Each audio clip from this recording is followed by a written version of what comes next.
abrió uno de los sellos y oí a uno de los 4 seres vivientes decir como con voz de trueno: ven y mira. Y miré, y he aquí un caballo blanco, y el que lo montaba tenía un arco, y le fue dada una corona, y salió venciendo y para vencer. Cuando abrió el segundo sello, oí al segundo ser viviente que decía: ven y mira. Y salió otro caballo bermejo, y al que lo montaba le fue dado poder de quitar de la tierra la paz, y que se matasen unos a otros, y se le dio una gran espada. Cuando abrió el tercer sello, oí al tercer ser viviente que decía: ven y mira. Y miré, y aquí un caballo negro, y el que lo montaba tenía una balanza en la mano, y oí una voz de en medio de los 4 seres vivientes que decía: 2 libras de trigo por un denario, y 6 libras de cebada por un denario, pero no dañes el aceite ni el vino. Cuando abrió el cuarto sello, oí la voz del cuarto ser viviente que decía: ven y mira. Miré, y he aquí un caballo amarillo, y el que lo montaba tenía por nombre Muerte, y el Hades le seguía, y le fue dada potestad sobre la 4ª parte de la tierra para matar con espada, con hambre, con mortandad y con las fieras de la tierra.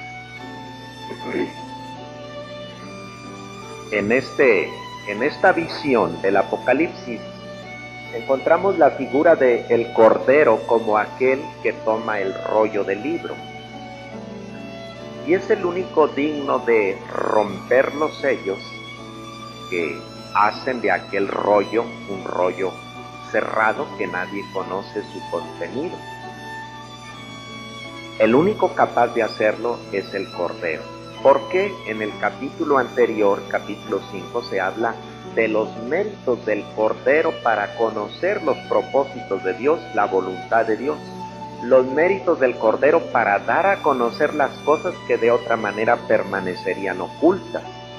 Si aquel rollo es el rollo donde están contenidos los decretos secretos de Dios, y lo indican los 7 sellos, plenitud de misterio, de secreto.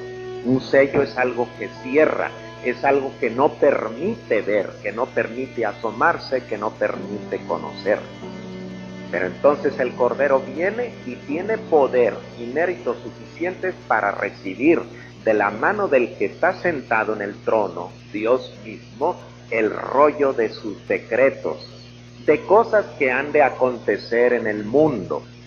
El pueblo de Dios, un pueblo que sufre, no se explica muchas cosas. ¿Por qué el bueno sufre? ¿Por qué el mundo está organizado con una estructura tal que no prevalece la justicia, que tiene más dificultades la bondad para abrirse paso y establecer su dominio sobre la tierra?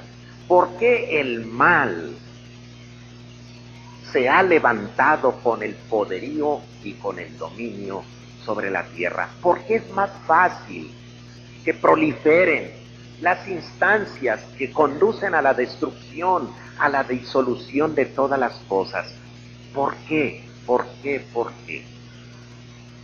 Esta interrogante se vuelve más angustiosa porque no solamente se ve las contradicciones contra el Evangelio, sino porque el cristiano mismo está sufriendo las consecuencias del ataque feroz del mal en contra del Evangelio de Jesucristo. Y como respuesta a estas interrogantes, se le da al pueblo de Dios el libro del Apocalipsis. Y en el capítulo 6 comienzan las revelaciones de Dios, comienzan las respuestas de Dios a darse. Con el Cordero que toma el rollo del libro, empieza a quitar los sellos y empiezan a salir las revelaciones de Dios en relación con todo lo que ha de ocurrir. Los primeros 4 sellos forman una unidad, luego vienen 2 y finalmente 1 más. Y con eso se completan los 7 sellos que se abren y dan a conocer los decretos de Dios. Estos 4 primeros sellos nos hablan de los famosos 4 jinetes del Apocalipsis, que representan, según la aceptación general, las conquistas militares, la guerra. Dice allí, se le dio potestad de que quite la paz sobre la tierra.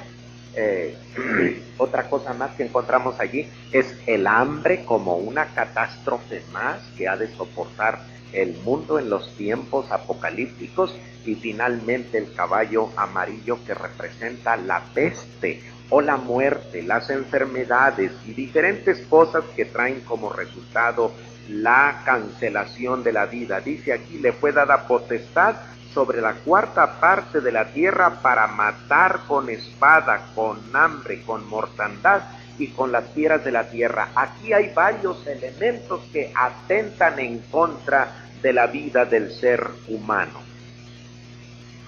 Ya hemos dicho que estos 4 jinetes no representan simple y sencillamente catástrofes que van a traer el terror y las dificultades a la vida de los seres humanos, a la vida de la humanidad.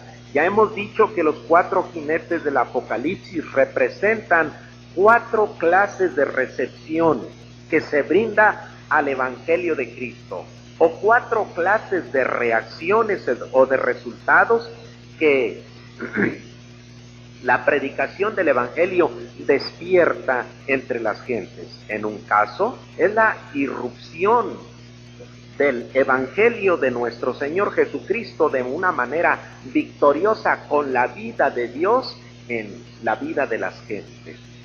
El Evangelio de Cristo alcanza sus triunfos y sus victorias, y vamos a ver en la continuación del estudio del libro que la victoria del Evangelio de Cristo ha de ser una victoria final. Eso representa el caballo blanco, la irrupción victoriosa de la vida de Dios en la vida de los hombres que lo aceptan. Otro es el conflicto y la separación que la aceptación del Evangelio causa entre las familias y entre las naciones. Llega el Evangelio y se va a manifestar conflictos, fricciones, separaciones, violencia entre las mismas familias. Allí encontramos a los esposos separados por causa del Evangelio, a los padres separados de los hijos por causa del Evangelio, los parientes, los vecinos en una ciudad. El Evangelio viene a causar división entre las gentes. Nuestro Señor Jesucristo lo dijo: no piensen que he venido a traer paz sino espada. Los enemigos del hombre serán los de su propia causa, por causa de la aceptación del Evangelio de nuestro Señor Jesucristo. En la mañana consideramos el tercer jinete, que es el resultado que arroja el considerar el Evangelio en su aspecto utilitario para negociar y esclavizar a las gentes con él. De tal manera que se proporcionan los consuelos de la religión y lo que pudiera dar la naturaleza de la vida espiritual, siempre y cuando se pague por ello. El tercer jinete del Apocalipsis, el que monta un caballo negro, es precisamente el hecho de que el Evangelio se adultera y se vende o se negocia con él. Y eso lo hemos visto. La verdad de las cosas es que lo hemos visto. Y en diferentes lugares y en diferentes situaciones. No podemos decir y acusar a un grupo religioso que tenga el monopolio de esta utilización mercantilista de las cosas espirituales. Tenemos que aceptar que dentro del campo evangélico también se dan muchas de estas cosas. Líbrenos nuestro Dios a nosotros como primera iglesia bautista de Saltillo, que caigamos en ese error, que encarezcamos el evangelio, de tal manera que las gentes sigan muriendo de hambre y de sed espiritual, mientras nosotros estamos en la abundancia de pan y de agua espiritual con los cuales calmar nuestra hambre y nuestra sed. Hoy consideraremos finalmente el último jinete. Este representa la muerte como reacción a la predicación del Evangelio. ¿Qué trae el Evangelio? La muerte. Esto no es un catastrofismo nada más anunciado en los tiempos apocalípticos. Las enfermedades, las fieras, la naturaleza volviéndose en contra de su más grande depredador, el ser humano. No es un catastrofismo nada más, eso nada le dice al cristiano. El Cordero, el que fue inmolado, abre el cuarto sello y sale un caballo amarillo representante o representando de esta manera la reacción esperada para la palabra de Dios en un mundo hostil a ella, en un mundo que la desconoce, en un mundo que se encuentra bajo el dominio del maligno. Que la muerte sea una reacción que debemos esperar porque nos apropiamos de la palabra de Dios, lo dice claramente la queja pronunciada por nuestro Señor Jesucristo en relación con la ciudad de Jerusalén. ¿Recuerdan las palabras de Jesús? Jerusalén, Jerusalén, que matas a los profetas y apedreas a los que te son enviados. ¿Cuántas veces quise recogerte como la gallina junta a sus polluelos debajo de sus alas y no quisiste? ¿Qué resultado arroja la predicación del Evangelio en un mundo hostil a él? Muerte. Luego entonces los creyentes que están siendo ferozmente perseguidos, injustamente tratados, en el tiempo aquel, en el 90 quizá después de Cristo, en el año 95 casi para terminar el primer siglo de la era cristiana, están siendo perseguidos y en nuestro tiempo también. ¿Cuánta gente muere por causa directa de predicar el Evangelio y de vivir de acuerdo con sus normas? El que nosotros no estemos en esa condición no implica que ciertamente la gente muera por el Evangelio, por causa del Evangelio. ¿Saben ustedes qué se encuentra en el origen de nuestra organización como iglesia? La muerte de dos siervos de Dios. El hermano Juan Oliverio Westrup era un siervo de Dios, originario, los Westrup son de Monterrey, allí estaba vecindada una familia Westrup. Y de esa familia Westrup salieron varios predicadores del Evangelio. Uno de los más reconocidos, Tomás Martín Westrup, era un himnólogo. Tenemos varios himnos de él aquí en nuestro himnario, pero otro de ellos era Juan Oliverio Westrup. Este hombre fue de veras llevado por el Espíritu de Dios a predicar el Evangelio en la región norte de nuestra patria, especialmente los estados de Nuevo León y de Coahuila. Y fíjense ustedes que estaba haciéndose cargo como pastor de la primera iglesia bautista de Musquis, Coahuila. Él venía viajando de la ciudad de Monterrey, donde tenía su familia, y llegó a las inmediaciones de Progreso, Coahuila. Allí había otra congregación bautista. Pues fíjense que ustedes que en las afueras de Progreso, Coahuila, fue asaltado y vilmente asesinado. Existen en los archivos de nuestra ciudad documentada la muerte de este siervo de Dios.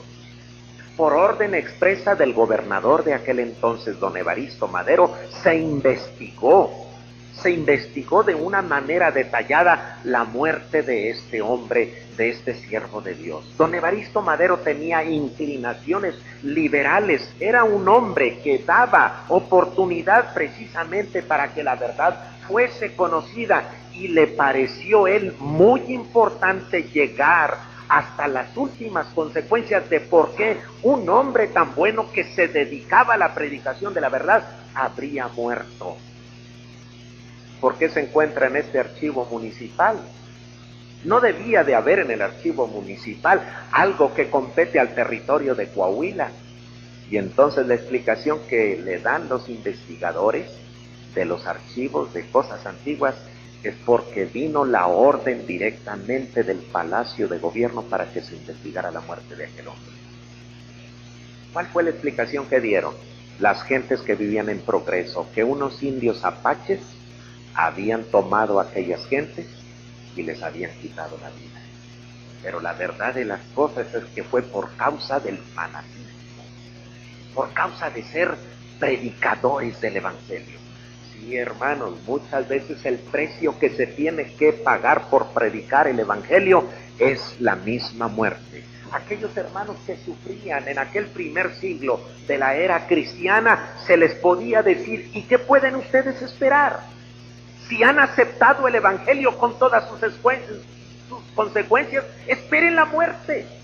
Esperen la muerte, que se le dijo a la iglesia de Esmirna, Apocalipsis 2:10, sé fiel hasta la muerte. El cristiano es convocado a morir por su Señor. ¿Qué otra cosa podemos esperar? Sé fiel hasta la muerte. Y aquí tenemos nosotros una expresión que habla de extensión y habla de calidad. Habla de cantidad y de calidad. Sé fiel hasta la muerte, es decir, durante toda tu vida hasta que mueras. Esa es extensión, es siempre, todos los días hasta el final. Pero encontramos una dimensión de calidad. Sé fiel a tal grado que si por causa de tu fidelidad al Evangelio tienes que morir, pues muere feliz. Comprométete con el Evangelio. Ese es el precio que tenemos que pagar en dimensión de fidelidad hasta que muramos. Ser fieles hasta nuestra misma muerte. O ser fieles al grado de dar nuestra propia vida con tal de permanecer fieles al Señor. La reacción a la predicación del Evangelio bien puede ser la muerte. Hemos de esperarla, en primer lugar, por la dimensión transformadora del Evangelio. La condición del hombre antes de conocer el Evangelio, ¿cuál era? Estábamos muertos. Estábamos muertos en delitos y en pecados. Pero cuando vinimos al conocimiento del Evangelio, el Evangelio mismo nos dice, vosotros consideraos muertos al pecado, pero vivos para Dios. El asunto es que viniendo al Evangelio, la primera dimensión que se nos ofrece es morir al pecado. Y eso lo representamos en el bautismo, ¿no es cierto?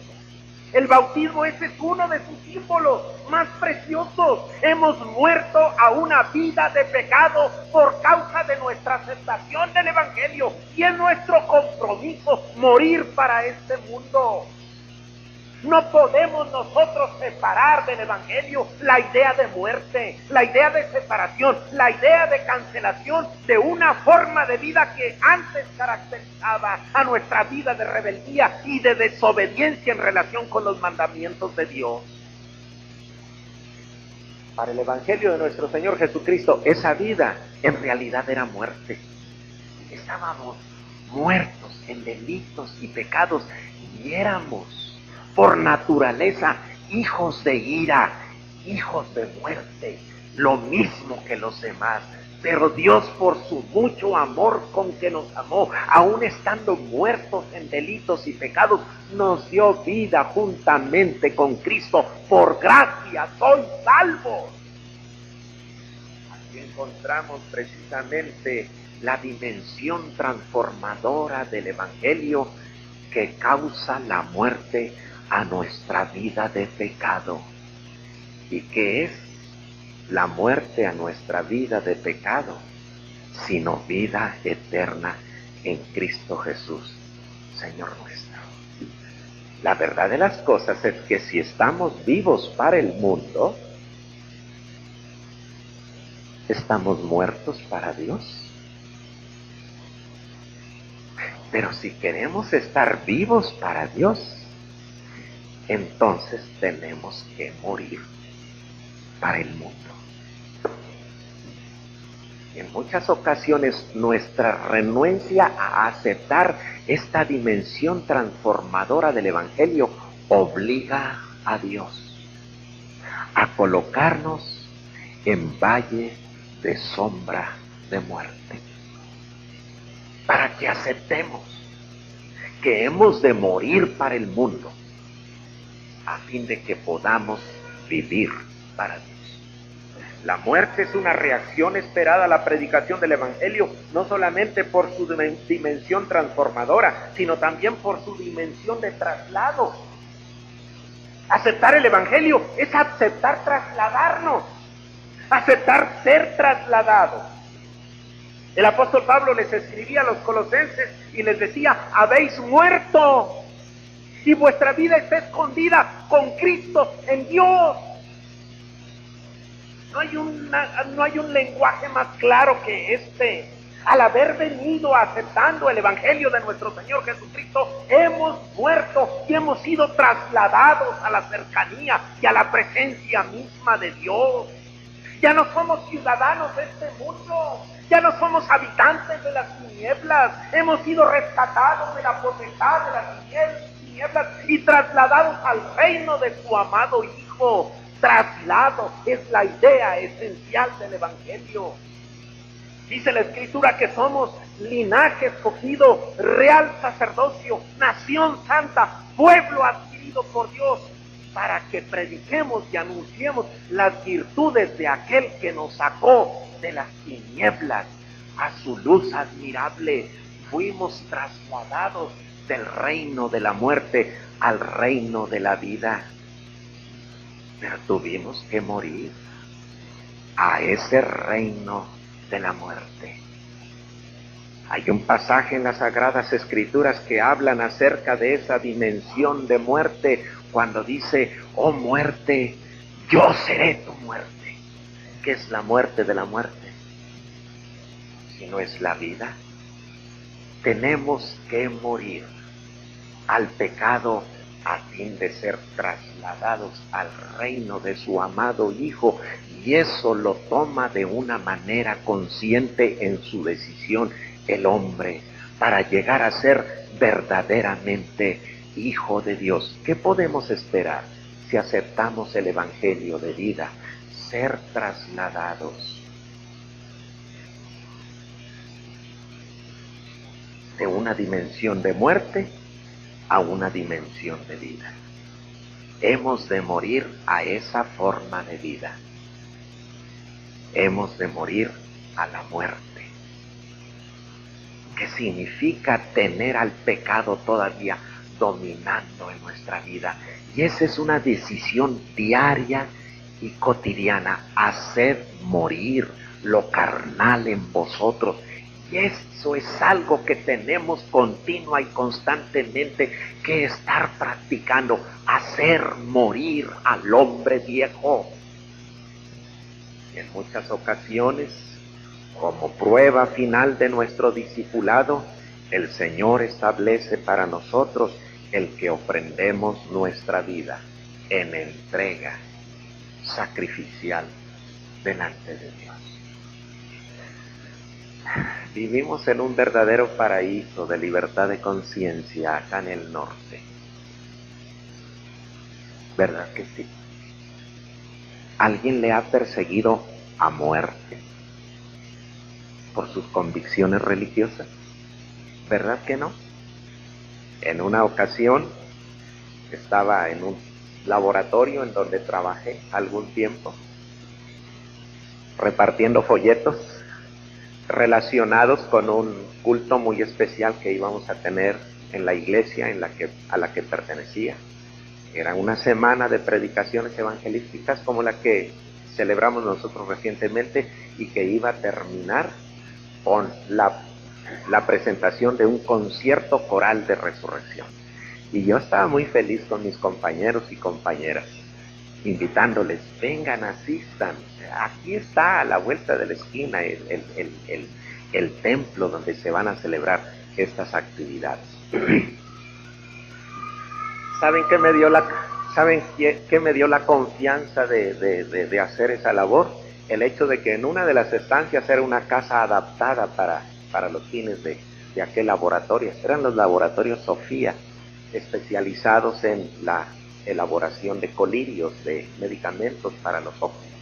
Y entonces era una casona adaptada, de las casonas viejas en la ciudad de Guadalajara. Y ahí en uno de los cuartos grandes en donde había la sección de envasado de aquellos colirios, estaba un cuadro gigantesco que ocupaba toda la pared de una imagen de la Guadalupana. Grandotote estaba ahí. Y que yo, bueno, qué barbaridad, si aquí en este centro de trabajo de una manera tan pública se promueve la fe del dueño de este negocio, ¿por qué no ha de permitir que yo también haga mi luchita? Invitar a las gentes a una serie de cultos. Pues ándeles que me llama la atención el jefe de personal. Un individuo fanático como él solo también, ¿verdad? En su práctica religiosa, y también para quedar bien con don Pablo Jiménez Camarena, el dueño de aquel negocio. Está prohibido expresamente hacer propaganda religiosa en los centros de trabajo. Y alguien abogó por mí. Oiga, pero si nos está invitando a un concierto, a una de las personas que le estaba haciendo la invitación, nos está invitando a un concierto. ¿No le gustan a usted los conciertos? Música clásica, mire. Qué bueno. La verdad de las cosas es que no acepté tal clase de defensa. No. Estoy testificando del Evangelio de nuestro Señor Jesucristo. Cese usted en su labor, de otra manera lo cesamos a usted de su trabajo. ¿Qué hago? Mi jefe inmediato superior llegó con el jefe de personal y le dijo, tuvo la valentía de decirle, en el momento en que el dueño de este negocio quite ese cuadro que está allí, en ese momento nosotros también respetaremos las determinaciones de la Constitución respecto a hacer propaganda religiosa en los centros de trabajo. Tampoco acepté. Dije, está bien, yo estoy faltando. Pero a la salida los espero. Y me coloqué ahí en la puerta. Fue toda la persecución que sufrí por predicar el Evangelio. Pérdida de trabajo. Y no pasaron más adelante, porque simple y sencillamente dejé de hablar en el centro de trabajo. Y después de todo es algo lógico, natural, ¿no? Oiga, te estamos pagando cada uno de tus minutos. ¿Qué pasas aquí adentro?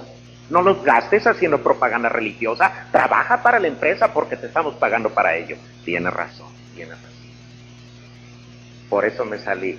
Daba nada más las 6 de la tarde, la hora en que salíamos, ya definitivamente terminando las labores. Te entregué una invitación a ti. No, aquí está. Te invitamos. Asiste. Gracias al Señor hubo varios que asistieron aquella semana de predicaciones y se rindieron al Señor Jesucristo. Bendito sea Dios por ello. Pero no he sufrido yo más persecución. En una ocasión fui a predicar a San Juan de los Lagos. ¿Saben ustedes lo que es San Juan de los Lagos?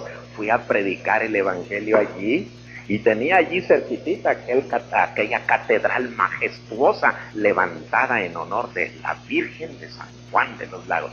¿Algunos de ustedes fue en su tiempo pasado en peregrinación a San Juan de los Lagos? Allí prediqué el Evangelio. Y la verdad de las cosas es que la misericordia de Dios obró de tal manera que la gente aceptó muy contenta. Pero ¿saben por qué aceptó muy contenta mi predicación?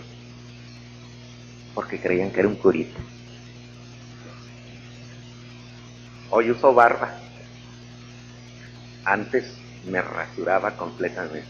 Y seguía vistiendo trajes así. Oscuros, negros. Y con una corbata oscura. ¿Qué creen ustedes que se imaginaba la gente? Padrecito, venga más seguido a darnos la palabra de Dios. Me daba quién sabe qué, hacer que continuaran en su engaño. ¿Qué tal si les digo, no soy padrecito, soy pastor, soy predicador del Evangelio? Capaz que toman palos y piedras y me sacan, ¿verdad? Empecé a decirles de una manera calmada y tranquila. Pues nosotros creíamos que era de una iglesia de por aquí. Todavía las gentes buenas. Y es que sencillamente hay alguien que les está picando por allí. La gente de nuestro pueblo, sin influencias nefastas y nocivas del fanatismo, es gente buena, es gente que escucha, es gente que sabe escuchar. Fue todo lo que yo he experimentado, pero la muerte como consecuencia de la predicación del Evangelio y la aceptación del mismo es una dimensión que nosotros tenemos que aceptar porque está en las Escrituras, una dimensión transformadora, una dimensión de traslado. Muertos al mundo, hemos renacido a una vida nueva, andamos en una esfera diferente, morimos para la vida vieja de pecado. En algunas ocasiones llega estas consecuencias hasta la fase final y el creyente tiene que sufrir y hasta morir por su fe. Cuando el Cordero dice estas cosas, los creyentes que están sufriendo por causa del Evangelio están más dispuestos a morir por su fe. Ahora entiendo por qué el Evangelio trae como resultado sufrimiento tremendo para la vida. Pero finalmente, hermanos, la reacción a la predicación del Evangelio es naturalmente la muerte, no solamente por su dimensión transformadora del Evangelio, por su dimensión de traslado del Evangelio, sino también por la dimensión de sacrificio que contiene el Evangelio. Leímos nosotros el Salmo 116:15. ¿Qué dice allí la Escritura? Estimada es a los ojos de Jehová, ¿qué? La vida de sus santos. Estimada es a los ojos de Jehová la muerte de sus santos. ¿Cómo? Dios estima la muerte de sus santos. Podríamos seguir pensando y considerando teológicamente la dimensión de la muerte en algo que le agrada a Dios. ¿Qué es al final de cuentas la muerte? Si no es el traslado a las mansiones eternas. Lo he de ver, pero de veras lo he de ver. ¿Cuándo? No sé, pero mientras llegue ese día, voy a vivir de tal manera que el momento de mi muerte sea el momento más feliz de mi existencia. Canten, amados hermanos, en mi muerte. Si me toca aquí morir entre ustedes, canten a Dios, glorificando su precioso nombre, porque al fin le ha parecido bien a Él trasladarme para siempre a las mansiones eternas, a las mansiones celestiales. Denle gracias a Dios porque Él pudo hacer, por lo que Él pudo hacer en mi vida, con mi vida y en la vida de ustedes. El momento de la muerte ha de ser el momento más feliz para el creyente, porque es el traslado final a las mansiones eternas de gloria. Es el encuentro con aquel que nos amó tanto que estuvo dispuesto a morir y dar su vida en favor de todos y cada uno de nosotros. Estimada, vaya que sí, estimada es a los ojos de Jehová la muerte de sus santos. ¿Cómo recibe el padre a un hijo que ha andado mucho tiempo lejos? ¿No lo recibe? Con gozo, con alegría. Hijo, qué feliz me siento de que hayas regresado. ¿Cómo se sentirá el padre cuando alguno de nosotros finalmente regresa? Terminados los propósitos de Dios para aquella vida particular aquí sobre la tierra, lo llama: ya hijo, ya llegó el tiempo, ven, y nos recibe. Como Padre amante y misericordioso, ¿cómo podemos los que nos quedamos aquí renegar de la muerte? ¿Cómo podemos levantar el puño airado y decirle: ¿por qué te lo llevaste? Estimada es a los ojos de Jehová la muerte de sus santos. Uno de los efectos de la predicación del Evangelio es la muerte. Como dimensión entonces de sacrificio, y al final de cuentas, ¿qué es la muerte si no es el sacrificio final de la vida en el altar de Dios? El apóstol Pablo consideraba la posibilidad de la muerte como un acto de alabanza al Señor, y les escribía a los hermanos filipenses hablándoles acerca de que si era necesario que él ofrendara su vida en libación para la aceptación del sacrificio de su fe, se gozaba en morir para que el sacrificio de la fe de los hermanos filipenses fuese recibido con agrado de parte de Dios. Al final de cuentas, la muerte no es otra cosa que el holocausto final que Dios demanda para nuestra vida.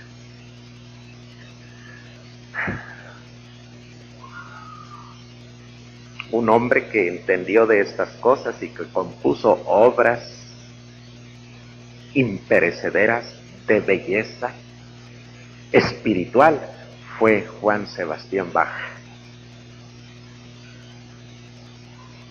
Y él en uno de sus corales hablaba de la naturaleza de la muerte.